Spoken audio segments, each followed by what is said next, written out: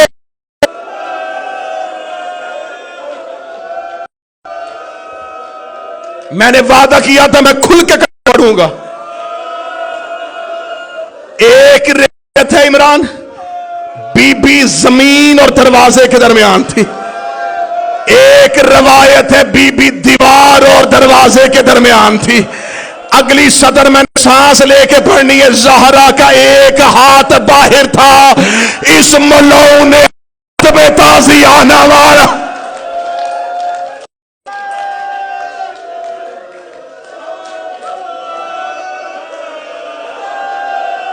حوصلہ حوصلہ حوصلہ حوصلہ حوصلہ. حسین کی ماں تیری چیخیں قبول کرے، زہرا کی ماں تیری چیخیں قبول کرے. اللہ بیماروں کو شفا دے دے. اتنا پڑھوں گا جتنا برداشت کرو گے. تھک جاؤ مجھے اشارہ کرنا، میں منبر چھوڑ دوں. میں مرتا مر بھی جاؤں، زہرا کے مصائب نہیں پڑھے جا سکتے. سیدہ کا ہاتھ زخمی ہو چکا تھا، سیدہ کی پسلیاں شہید ہو. 40 لوگ گھر کے اندر داخل ہوئے. انہوں نے علی کے حجروں کی تلاشی لے کی. حسین کی بہنیں، زہرا کے بچے سہمے ہوئے دیوار کے ساتھ کھڑے تھے. اگلی صدر میں شیعہ قوم کے آگے قرآن کی قسم کھا کے پڑھنے لگا ہوں. یہ حجرے میں گئے، انہوں نے علی کے گلے میں رسی ڈالی. بیٹیاں دیکھ رہی تھی، انہوں نے علی کے گلے میں رسی ڈالی. زہرا دروازے تھی، زہرا نے علی کے گلے میں رسی دیکھی. زخمی فاطمہ ایسے چل جیسے اکبر کی لاش میں حسین آئے تھے. زہرا علی کے پیچھے آئی، بی بی نے علی کی ابا پہ ہاتھ ڈالا. ادھر سے یہ علی کو کھینچ رہے تھے، پیچھے سے زہرا روک رہی تھی. یا کنفذ نے تلوار کی نیام نکالی، فاطمہ کے ہاتھ میں ماری. زہرا زمین پہ گر گئی، رو گئی یا علی میری انگلیاں شہید.